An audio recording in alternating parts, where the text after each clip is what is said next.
There we go. Okay, so I know that it is Erev Chanukah, but the Haftarah of Shabbat Chanukah actually will be reprised. It is ordinarily the Haftarah of the Sidra of Baha'alotcha, obviously because the feature that they have in common is the menorah. So we're going to have another opportunity later this year to look at the Haftarah of Shabbat Chanukah. So I thought that that would give me just a small opportunity to look at the Haftarah of the Sidra of Vayeshev if it were not Shabbat Chanukah, particularly because it fits into the Haftarot of the previous 2 weeks, where we've been focusing on Yaakov and Esav, or Yisrael and Edom. So I just want to take a quick moment to look at some aspects of what would be the Haftarah if it were not Shabbat Chanukah. And as you can see, it's drawn from the book of the prophet Amos. It starts toward the beginning of chapter 2. If you see the green line about 5 lines down, that's where the Haftarah begins. And it ends somewhere in the middle of the 3rd chapter of Amos, where again, you'll see the vertical green line. And what comes in between them is pertinent to the Sidra of Vayeshev, arguably because it seems to feature the sale of Joseph by his brothers. So if we take a look where the Haftarah actually begins, so you see the green line there, it says, Ko Amar Hashem, right? God said as follows, Al Shlosha Pish'ei Yisrael, Va'al Arba'a Lo Ashivenu. That God says, so to speak, that he's willing to overlook 3 sins on the part of the nation of Israel. But once they hit 4, that's already a little too much. 4, if you wish, is the proverbial straw that broke the camel's back, if God will forgive me for that analogy. And what is the sin that is unforgivable?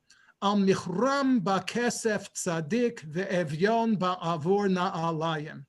On their having sold a righteous person for cash, and somewhat parallel or repetitively having sold an impoverished person for the price of a pair of shoes. And since this is generally understood to be a reference to the sale of Joseph by his brothers, that's why it was chosen to be the Haftarah of Vayeshev under ordinary circumstances. So there are just 2 points that I want to make about this. First of all, is to simply realize that this formula of up to 3, but the 4th is already a little too much, starts already in the 1st chapter and continues well beyond the point at which the Haftarah begins. So you can see that what I've done here, beginning in the 3rd pasuk of the very 1st chapter of the prophet Amos, is that I have underlined this phrase, Al Shlosha Pish'ei blank va'al arba'a lo ashivenu. And you can see that there are already 6 earlier references to it. God speaks about foregoing or overlooking 3 sins of Damascus, which would be the nation of Aram, and overlooking, but not being able to overlook the 4th. Then he continues in the 6th verse, and he speaks about overlooking 3 sins of the Philistines. He mentions particularly the city of Azav, Gaza, and not overlooking the 4th. And then he moves along to Tzor, to Tyre, that would be Phoenicia. And from there he moves to Edom. And from Edom he moves to Ammon. And then in the next chapter he continues and he moves to Moab. And then from Moab he goes to Yehudah, to Judah, and then he goes to Yisrael. So in essence, before God or the prophet Amos even arrives at addressing the sins of the people of Israel, he's basically spoken about God's relationship or Israel's relationship with all of the nations that surround them. Because if you start and you look at, as I said, the 6 or so nations that are mentioned before we get to Judah and Israel, you can see that basically we're surrounded. right? Damascus is Aram, that's to the northeast.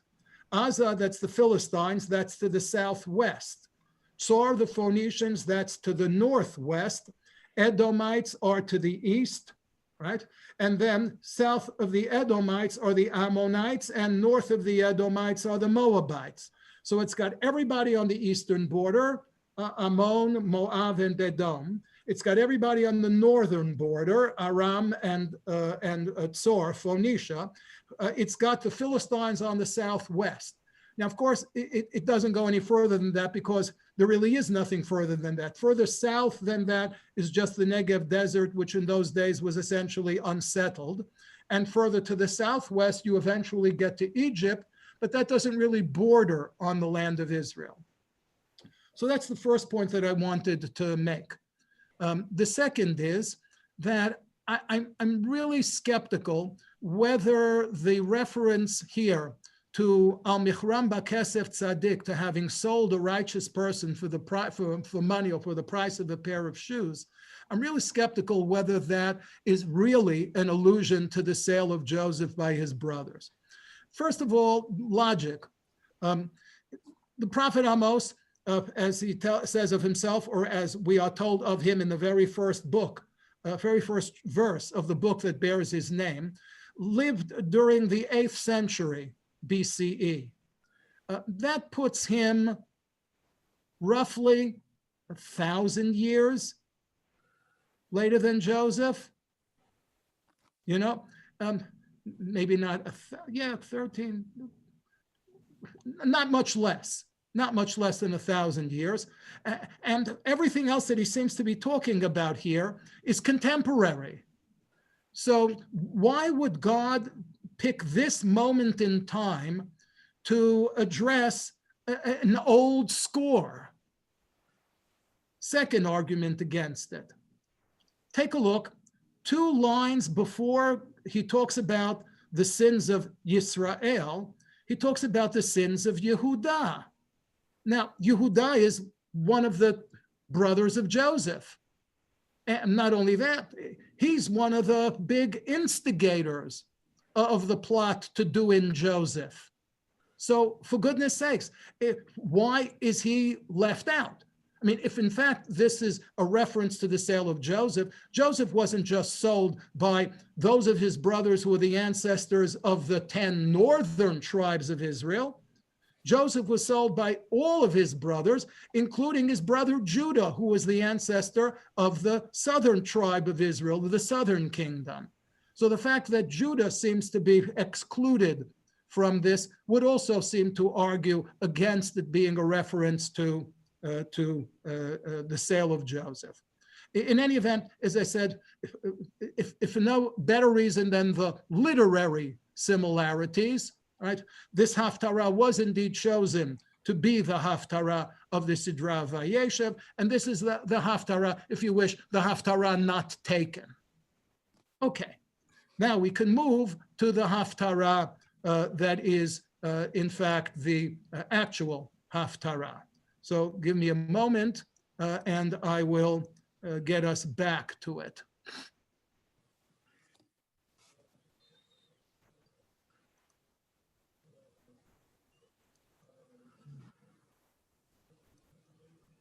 Okay.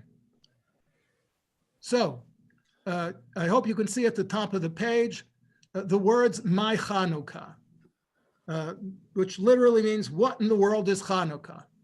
Not my words, it's actually the words of the Talmud. The Talmud in the tractate of Shabbat has the only recorded discussion of Chanukah in all of the Talmud. And it's a relatively brief discussion at that. And it opens with, as said, with this rhetorical question, "My Chanukah, what in the world is Chanukah?" Okay, so easy to answer the question because we have 2 relatively contemporary historical sources that tell us about the events that led eventually to the celebration that we call Chanukah. And both of them come from the books that are called the books of the Maccabees. You know that there were a lot of Maccabees. there were at least, several brothers among the Maccabees. Therefore, shouldn't it all be surprising that there are a number of books that are called books of Maccabees? The first selection here from the second book of Maccabees.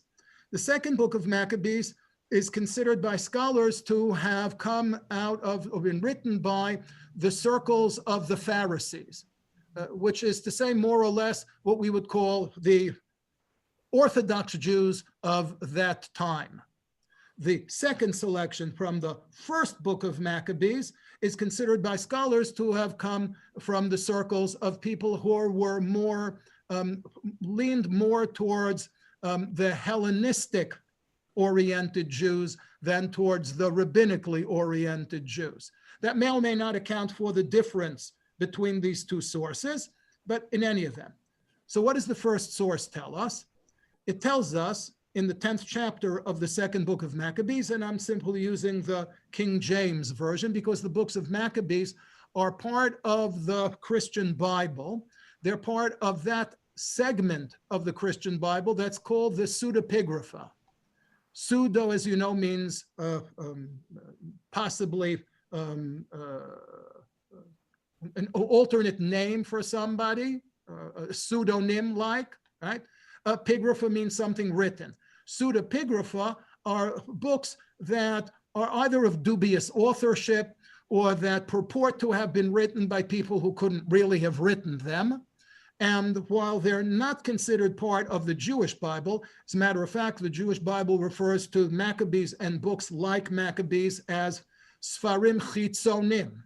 That is to say, books that are outside the biblical canon. Certain Christian denominations include them in their versions of the Bible. So that's why there's a King James translation of it.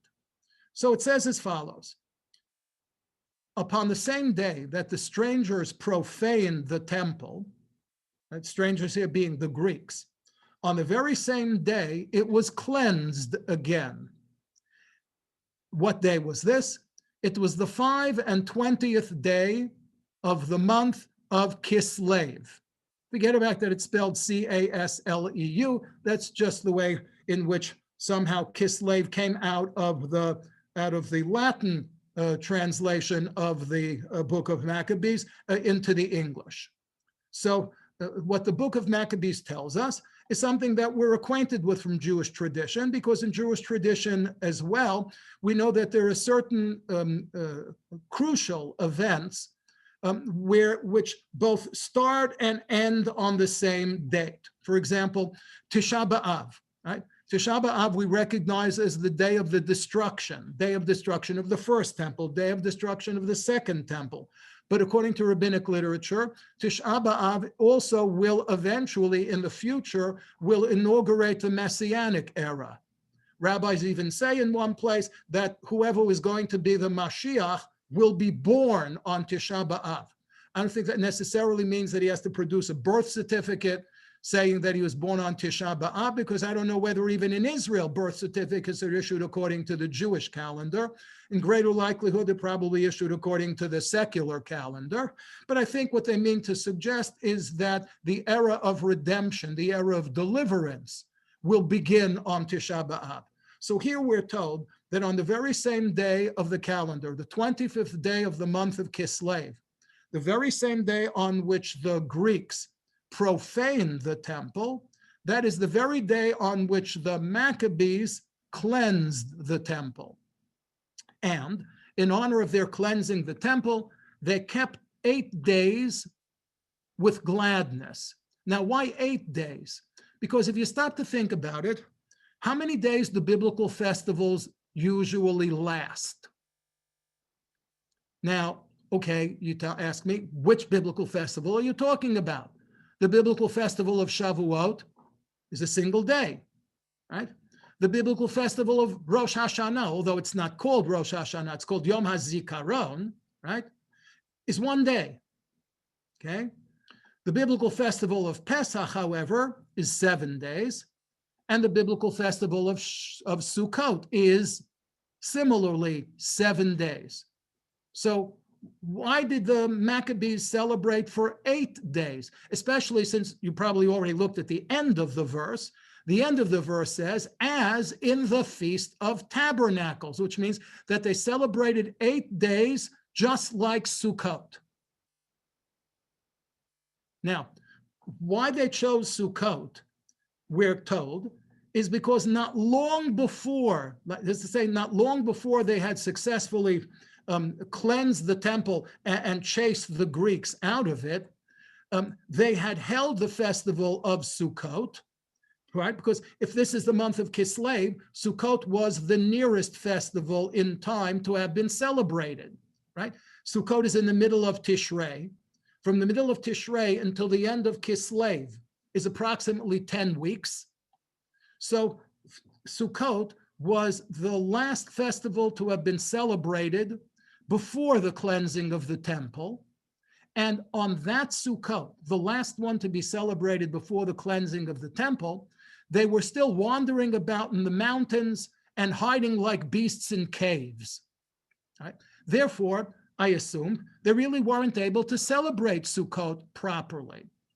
So when they found themselves now with the opportunity to institute a holiday to commemorate or to mark their cleansing of the temple, they probably said something like, what a wonderful opportunity. We weren't able to celebrate Sukkot properly. Let's make this into a replacement for the holiday of Sukkot. Therefore, we're told in verse 7, what did they do? They carried branches and boughs of trees and palms. That is to say, they took the Arba Aminim. They took the Anaf Eitzavot and the Arvei Nachal, right? And the Kapot Tamarim. And they sang psalms unto him, that is God, who had given them good success in cleansing his place. And then saying, what a nice thing we've done. They ordained by a common statute and decree, they made a takana, that every year, those days, that is to say 8 days, beginning on the 25th day of Kislev, should be kept of the whole nation of the Jews. So this is the origin of Chanukah. And the 8 days arguably is because even though Sukkot itself is only 7 days, Sukkot is always followed by a separate holiday that we call Shmini Atzeret. So when you combine Shmini Atzeret with the 7 days of Sukkot, obviously you get to a total of 8 days. Now, obviously this is a very different explanation from the one that we're accustomed to. We're accustomed to the explanation that says that the reason that Hanukkah is 8 days is because they miraculously, they found one cruse of oil that should have been enough only for a single day, and miraculously it lasted for 8 days, and that's why we celebrate Hanukkah for 8 days. The book of Maccabees tells a very different story. And an even more different story is told by the other source, by the other book of Maccabees. Somewhat longer description, right? Then Judah, that's Judas Maccabeus, Yehudah Maccabee, appointed certain men to fight against those who were in the fortress until he had cleansed the sanctuary. So he chose priests of blameless conversation, such as had pleasure in the law, who cleansed the sanctuary and bear here is to carried out the defiled stones into an unclean place.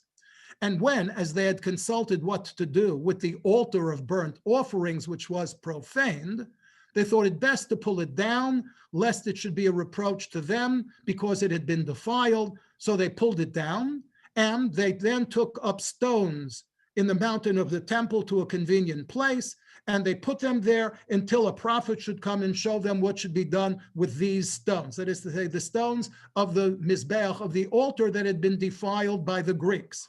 Then in verse 47, they replaced them with whole stones, that is to say, stones that they didn't have to chisel, the whole stones, exactly as the Torah prescribes at the end of the Sidra of Yitro, Avanim Shleimot, Tivnet Mizbach Hashem Elohecha, whole stones according to the law, and built a new altar and made new holy vessels, and upon the altar they burned incense, and the lamps were upon the candlestick they lighted, and then they set the loaves upon the table, and all of this in the 5 and 20th day of the 9th month, which is called Kislev. So while there is a reference here to lighting the menorah, right, there's clearly no reference here to a miracle of oil. And it seems to tell us that the essence of Chanukah, insofar as the word Chanukah means a dedication or a rededication, that the essence of Chanukah was more specifically the rededication of the Mizbeach. Okay. So we have these two, as I said, these are two of the oldest, if not in fact the oldest, historical sources that we have about the 25th day of Kislev. And they're not entirely what we would have expected, depending upon what we remember from what we were taught in day school. Okay. Here, just simply to round out the story, are some other suggestions that have been made about the origin of Chanukah. The Shibbolei HaLeket, a very early, perhaps even a 12th, 11th or 12th century European work, takes the word Chanukah and splits it into two, Chanu Kafhe. Kafhe being 25, referring to the 25th day of Kislev. So we're told that the holiday is because on the 25th day of Kislev, Chanu. Chanu may be, by extension, a product of the shoresh lanuach, to rest, minucha, right, to rest. They rested, meaning from their labors, the labors of cleaning out the temple, the labors of rebuilding the altar. Okay. The Abu Dirham, a Spanish source of the 13th century, says that the letters that spell out the word Chanukah are really an acrostic. And what do they spell out? They spell Chet Nerot, right? That we either light candles for 8 nights, or we light a total of 8 candles, or the maximum number of candles that we light, or lights that we kindle, is 8. Ve halacha kebeit Hillel. The Talmud records a difference of opinion between the Hillelites and the Shammaites as to whether one should light the number of candles in an ascending order, 1 on the first day, 2 on the second, etc. And that's the opinion of the house of Hillel that we follow. But the house of Shammai was of the opinion that we should begin on the first night by lighting 8 lights, and then do it in descending order until on the very last night of Hanukkah, we'd be lighting only a single candle. So according to this Spanish source, that's what the word Hanukkah stands for. The Or Zarua, another early Ashkenazic source, says, Lefichach nikra Hanukkah, that why was the holiday so named? Al Shem Chanukhat HaMizbeach, on account of the dedication or rededication of the altar, shenistar, that had been taken apart, ubena'uhu, and rebuilt. So either he read the first book of Maccabees, or he had some independent tradition to the same effect. And here on the left-hand side, I just added a couple of things. I put question marks next to them because the only sources I know for them are urban legend. One urban legend is that there's a link, there's a source for Hanukkah in the Torah, because the 25th word in the Torah is Or. You can count them, it works. This is not one of the Bible codes, okay? The 25th word in the Torah, corresponding to the 25th day of Kislev, is Or, okay?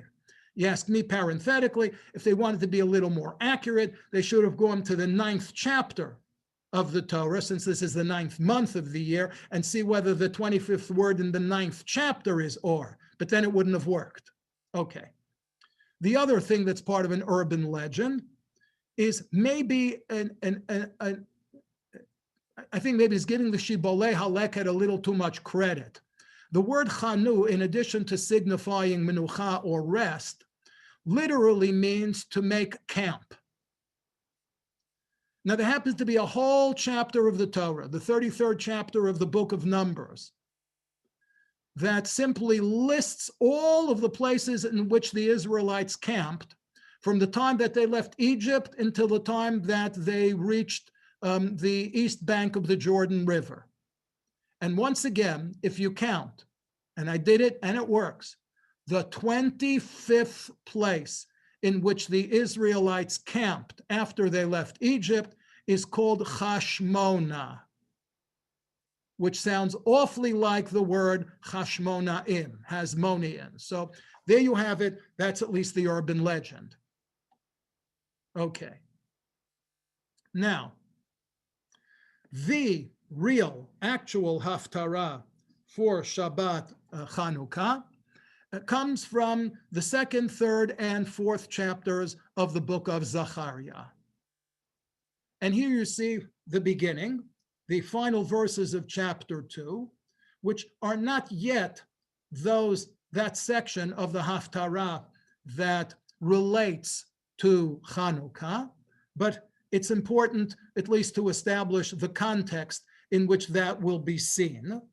Okay, it calls upon the Bat Zion, the daughter of Zion, which is either in the most narrow sense, the inhabitants of the city of Jerusalem, in a slightly wider sense, all of the people who lived at one time in the southern kingdom of Judah, or if you wish, in the largest possible sense, it includes the entire nation of Israel, including, by this point in time, the 10 tribes that had already been living in exile for over a century. Because the prophet Zachariah, along with 2 other prophets, the prophet Haggai and the prophet Malachi, one of whose chapters we've looked at a couple of weeks ago, you may recall, right? They all lived either during the time of the Babylonian exile or during the early years of the Second Temple, which means that they were prophesying in the year 516, when the Second Temple was rebuilt, which, as I said, puts them at a considerable distance time-wise from the 10 lost tribes. So, as I said, even though Bat Zion in the largest possible sense could be understood as a reference to the entire people of Israel, I would say that in the case of the prophet Zachariah, he was probably talking most specifically to those people who had lived in Jerusalem before its destruction, and who probably the greatest part of which had been sent into exile in Babylonia, but who now in the year 516 had returned from Babylonian exile and had participated in the rebuilding of the Second Temple. And therefore he says to this Bat Zion, to these people, Roni v'simchi, sing and rejoice. Why? Because God declares, Hineni va, I'm coming, v'shachanti v'tokech, and I will dwell in your midst. Now you may remember, and if you don't remember, just keep it in mind for about another 8 weeks until we get to the Sidra of Terumah, when we read about God's instructions to the Jewish people prior to their construction of the Mishkan, of the tabernacle. God will say to them, Va'asu li mikdash, they will construct a tabernacle for me, v'shachanti v'tocham. And God, so to speak, by taking up residence in the tabernacle, will be taking up residence, as it were, in the midst of the Jewish people. Obviously, once the temple was built, God no longer resided in the tabernacle. He took up residence in the temple, and therefore God's residence in the temple was in the midst of the Jewish people. That, of course, was interrupted with the destruction of the first temple and throughout the 70 years of the Babylonian exile. Now, beginning with 516, with the rebuilding of the Second Temple, God is prepared once again to resume his residence in the midst of the Jewish people. Not only that, he tells them that many nations will join themselves to God on that day and will be part of his people, right? And then he repeats, V'shachanti v'tochech, that God promises to dwell in their midst. And everybody will know, Ki Hashem tzvaot shlachani elayich, and that will, in essence, be the vindication of the prophecy of Zachariah. Okay. And he says, V'nachal Hashem et Yehudah chelko, God will give Judah its inheritance, al admat hakodesh. You know, we say admat hakodesh, the Holy Land, right? As though this were, a stock phrase. But I want you to know that this is the only time in the Bible that you find the words admat kodesh. Okay? The prophet Ezekiel, maybe 24 times, speaks of Admat Yisrael, Admat Yisrael, Admat Yisrael. Okay, the land occupied by the Jewish people. But the use of the adjective holy, although here it's not really an adjective, it's a noun, right? It's Admat HaKodesh. Notice it doesn't say Al Ha'adama HaKedosha. Okay, it says Admat HaKodesh, which means that this is not a noun and an adjective qualifying it. This is a smichot, a construct of two nouns. Admat HaKodesh means the Adama of the Holy One. I would submit to you that the Holy One is God. And Admat HaKodesh, the land of the Holy One, is the land of Israel only because God has so designated it. Otherwise, really, I mean, God is not just the landlord of Israel, right? God is the landlord of the whole earth. Okay, the entire earth is literally Admat HaKodesh, the land of God. Okay. But the incorporation of the two terms together, referring specifically to the land of Israel, is unique here to the book of Zachariah. And then Zachariah says, again in God's name, Uvachar od b'Yerushalayim, that God will once again choose the city of Jerusalem. I underlined it because we will see that phrase recurring later in the Haftarah. Now, to prepare you for what we're going to see in the continuation of this Haftarah, and particularly in that portion of it that relates to the holiday of Hanukkah, I chose to share with you the commentary of Rashi on the very first verse of the book of Zechariah, in which Rashi makes the following observation. He says, Nevuat Zechariah setuma hi ma'od. The prophecy of Zechariah is very obscure, very enigmatic. It contains many things that resemble dreams that ought to be open to interpretation, right? You can get a sense why this Haftarah is the Haftarah of Shabbat Chanukah, because the Shabbat Chanukah, most of the time, according to the Jewish calendar, falls not during the Sidra of Vayeshev. More often than not, it falls during the Sidra of Miketz. And the opening verses of the Sidra of Miketz tell us about Pharaoh having dreamt. So there's when it is the Haftarah of Shabbat Chanukah, which falls during the Sidra of Miketz, there's kind of like a double connection between them, okay? But again, Rashi says that the prophecies of Zechariah look like dreams, which we think we ought to be able to interpret. And yet, says Rashi, we are unable to determine their true meaning until Rashi says, Ad yavo moret tzedek. Meaning Rashi is basically throwing up his hands in despair and saying, it beats me. Okay? But he continues and he says, Ulefi hayecholet, to the best of my ability, I will try, he says, liyashev hamikraot echad echad, to try to give some sort of interpretation. I don't want to let you go home empty-handed, says Rashi. So I will try to give an appropriate interpretation for these verses, saying, Achar Pitronot Shel Yonatan, may be using as my guide the Aramaic Targum of Yonatan. And I just add a few words of my own explanation. The prophet Zechariah, as I mentioned, along with Haggai and Malachi, prophesied to Israel during the Second Temple period. when perhaps prophetic activity decreased in quality as well as quantity.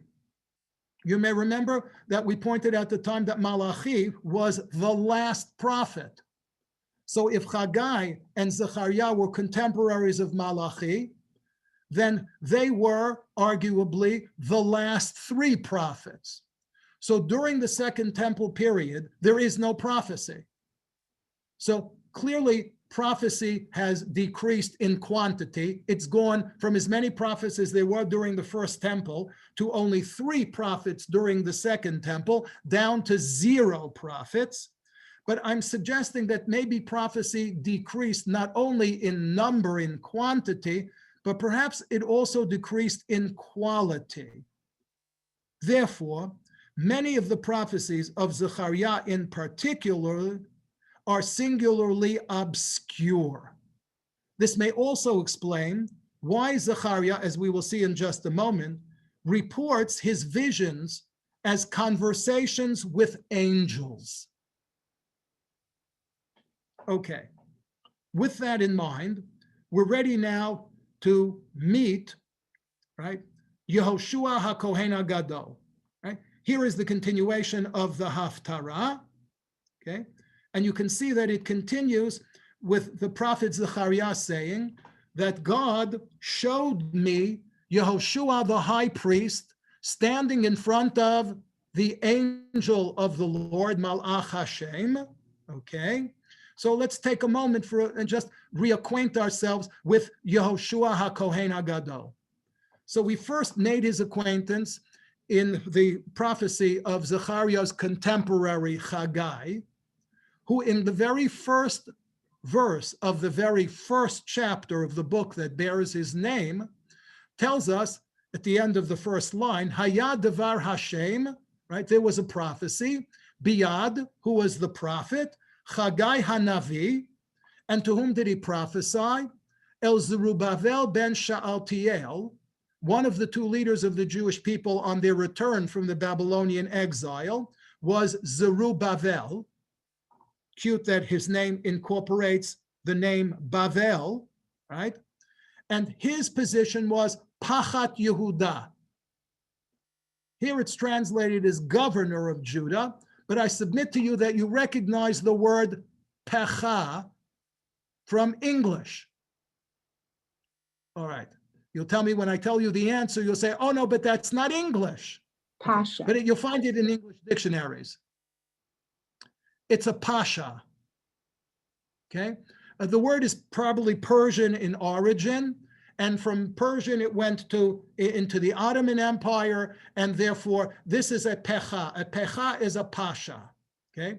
So Zerubbabel was appointed by Darius, the king of Persia, to be the governor of the province of Judah, and the second leader of the Jewish people during the early Second Temple period was Yehoshua ben Yehotzadak, and his position was the Kohen Hagadol. Okay, so these are the 2 leaders of the Jewish people, and in the Nevuah that links to Hanukkah, Zechariah will be addressing particularly Yehoshua, because he's the Kohen HaGadol, and he's obviously the person in charge of the Beit HaMikdash and in charge of the menorah. We see that, in fact, in the next selection, the continuation of the chapter, the first chapter of the book of Haggai, where he says that God stirred up the spirit of Zerubbabel and the spirit of Yehoshua and the spirit of all the remnant of the people. And what did they do? Vayavohu, they came, vaya'asu malacha b'veit Hashem.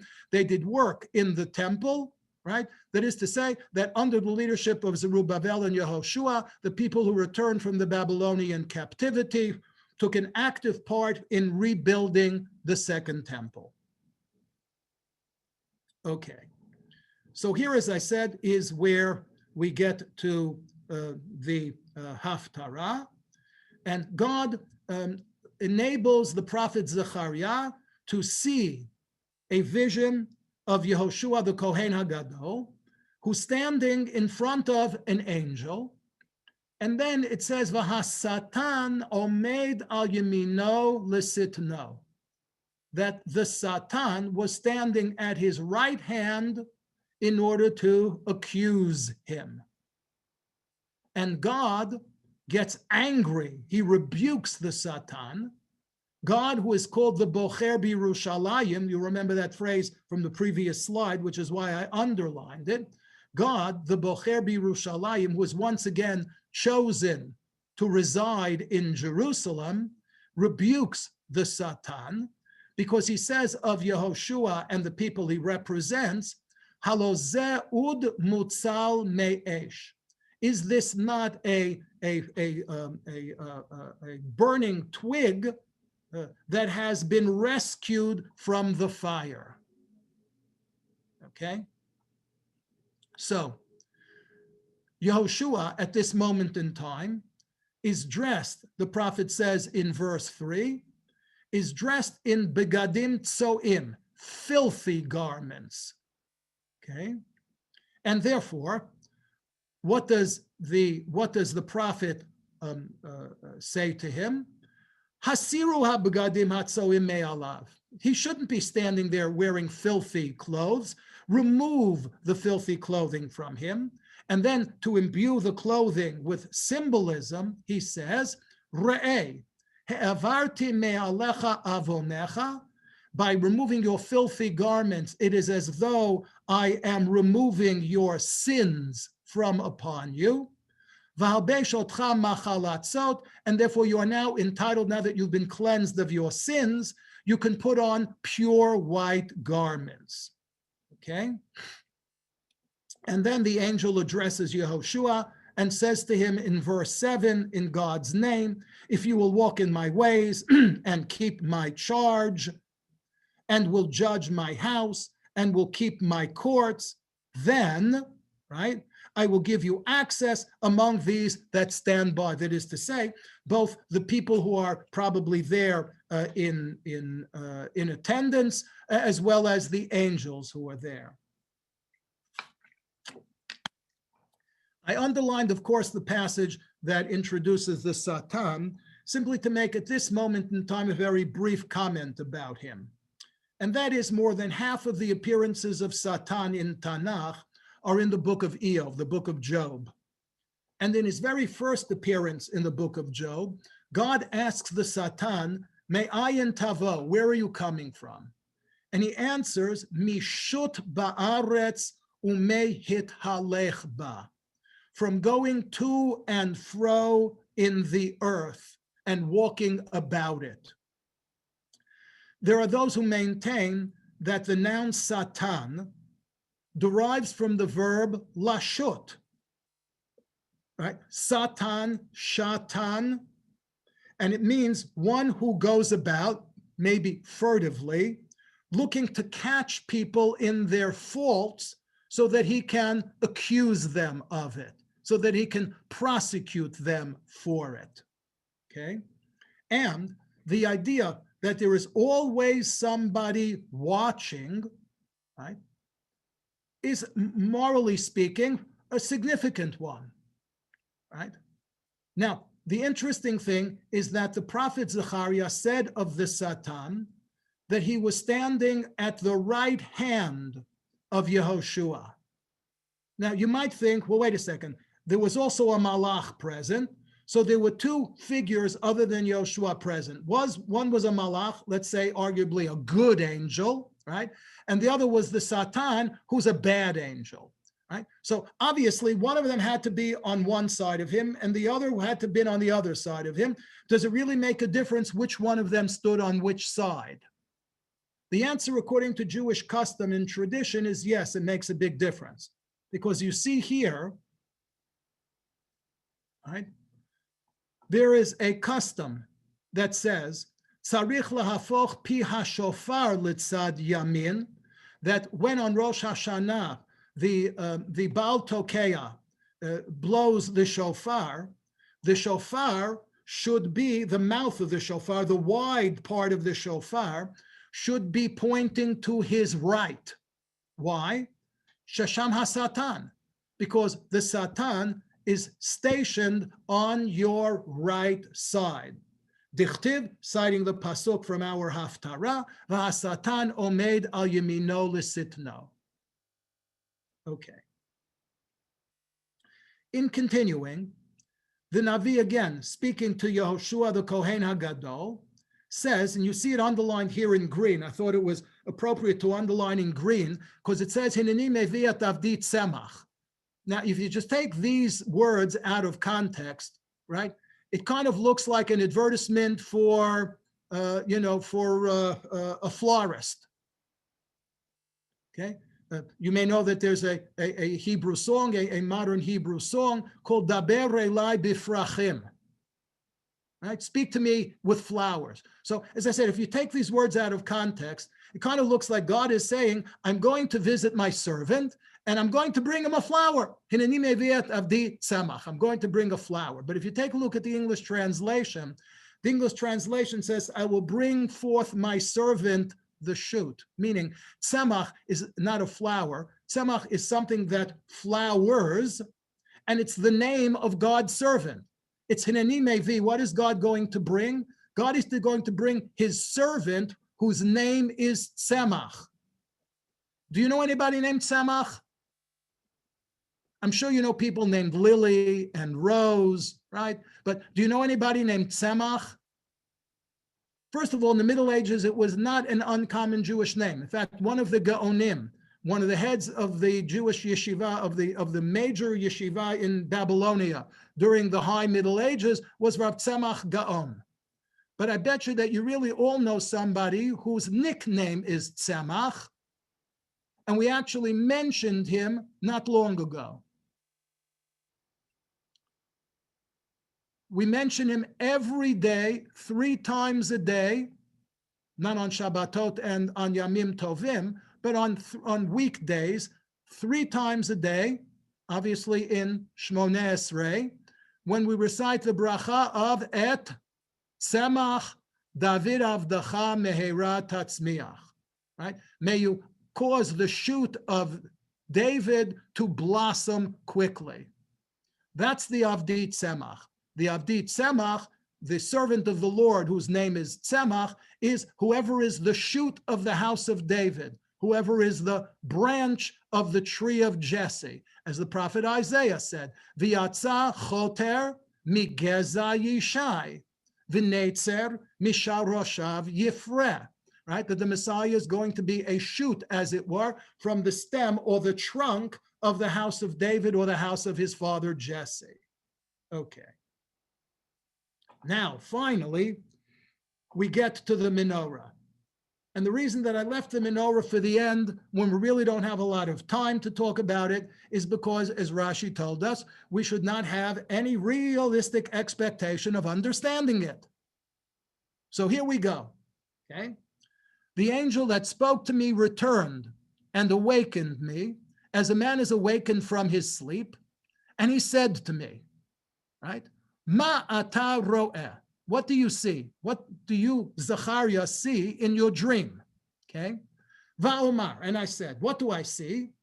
Minorat zahav kula. I see a candlestick of gold. V'gula al rosha. There's a bowl on top of it.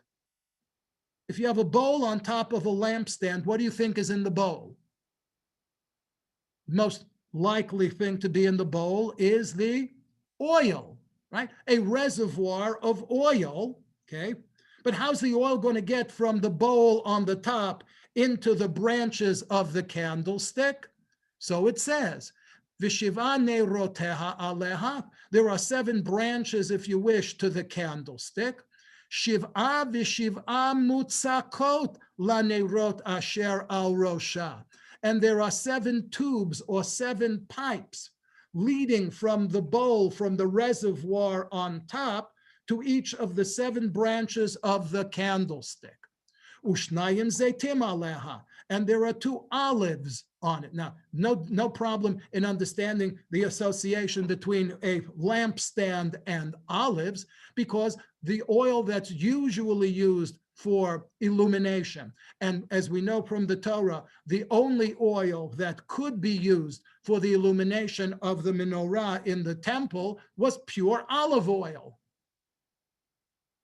Therefore, I certainly understand why in his dream, if he was already seeing a 7-branched candlestick, why he also saw olives in his dream, because the olives would be the olives which, when they were pressed, would produce the oil that would fuel the lampstand or the candlestick. Okay. Echad mimin hagula, one of the olives was to the right of the reservoir, and the other was to the left of the reservoir. And then look what he says in verse 4. The prophet Zachariah addresses the angel, his interlocutor, and he says, Ma ela Adoni, just like my Chanukah, right? He says to the angel, well, what is this? Okay. Vayan hamalach hadover bi vayomer elai. And what does the angel say to him? The angel's Jewish, right? If you're Jewish, how do you answer a question? You answer a question with another question. So he says to Zachariah, Alo yadata ma hema ela? You don't know what they are? Right? And what does Zachariah say?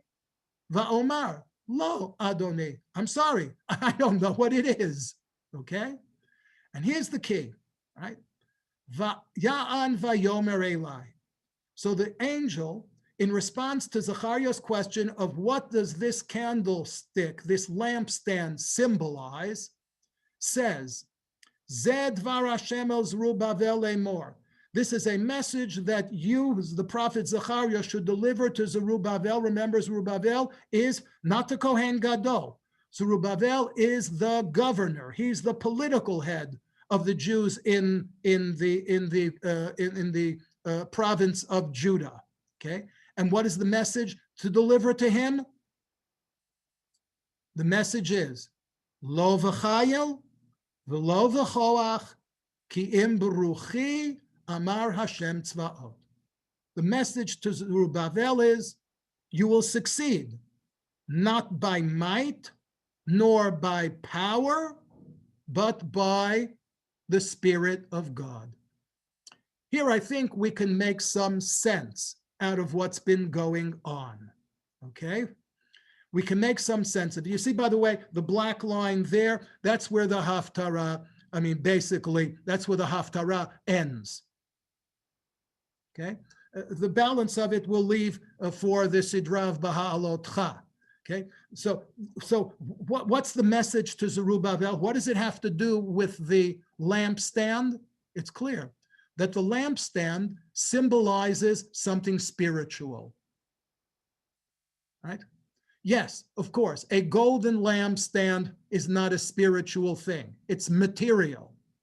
Yes, olives and olive oil are material. But the strange thing is that when you put the olive oil into the lampstand, the purpose that it serves is to fuel a flame. And a flame, arguably, is no longer something material. Therefore, it seems that what the prophet Zachariah was unable to figure out on his own, but what he needed the assistance of his angelic interlocutor to understand, is that the message to Zerubbabel is, you're a political leader, right? And you might think as a political leader that the answer to every problem, the response to every challenge is political. And politics is just the exercise of power. Therefore, the message of this Haftarah is that there are certain times in certain conditions and situations in which you succeed more by using the spirit than you will succeed by using things that are material. And I would suggest that that's probably a message that's appropriate for the holiday of Chanukah as well. The holiday of Chanukah, of course, it's Rabim Ba'ad Ma'atim. It does commemorate the military victories of the Maccabees and the Hashmonaim against the Greek armies. True, right? But ultimately, the fact that we continue to celebrate it, and that it was celebrated for millennia when there was no equivalent to the military victories of the Maccabees. Now, thank God, in the state of Israel, you can find contemporary equivalents to Rabim Ba'at Ma'atim. But throughout the 2 millennia in which there were no equivalents to Rabim Ba'ad Ma'atim, Chanukah became the essence of Tmeim Ba'ad Tehorim, Risha'im Biyad Sadikim, Zaydim Biyad Osekei Toratecha. And I would suggest that that is probably what links another link in the chain that connects this Haftarah to whatever Shabbat is the Shabbat of Chanukah. Let me, before I look at the chat, close.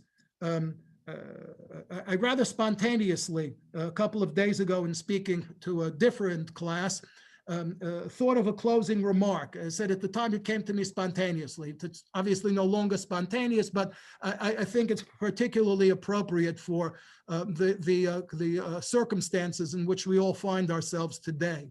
And that is to conclude with the words of the old children's song. Banu choshech legaresh, biyadenu or va'esh. That we have come to chase away the darkness by holding up a light. Surah choshech, surah shchor, surah mipnei ha'or. May all of the different things that darken our days in the circumstances we find ourselves in today be quickly dispelled by the light of Torah, dispelled by the light of good fellowship, and hopefully, as soon as possible, dispelled by the vaccines. And with that, let's take a quick look at the chats.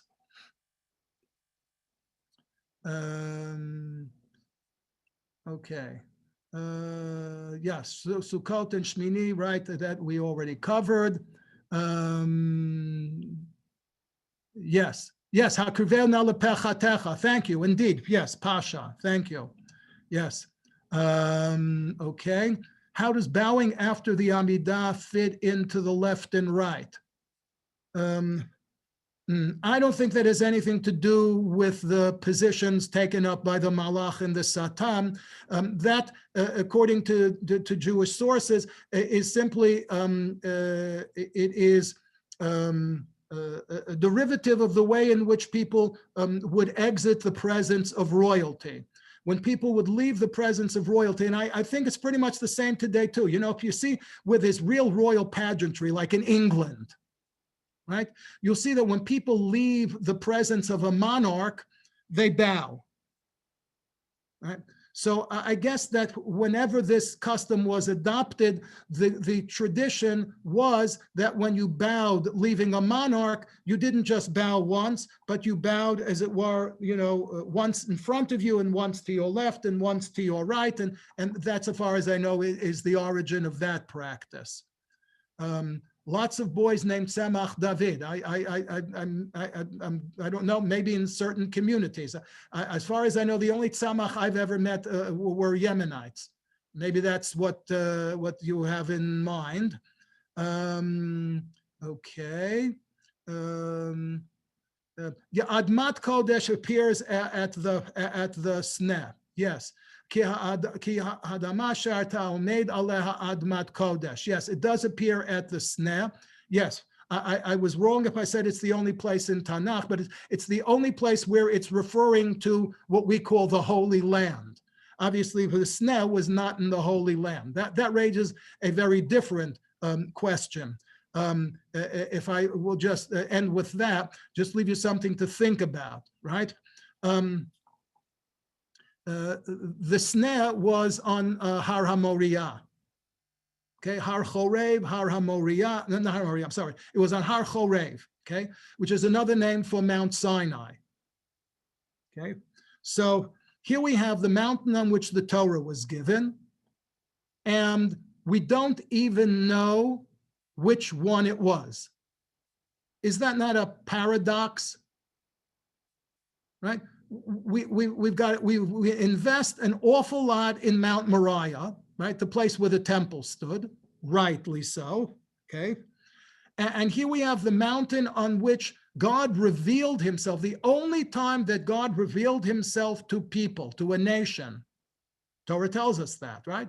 Hashama am kol Elohim, right? Midaber mitoch ha'esh kasher shamata ata, right? So here we have the mountain on which God made his sole and exclusive appearance. And is it not a paradox that we don't even know which mountain it was? Well, I get being Jewish, I got to leave you with a question. So there we are. Okay, thank you. By the way,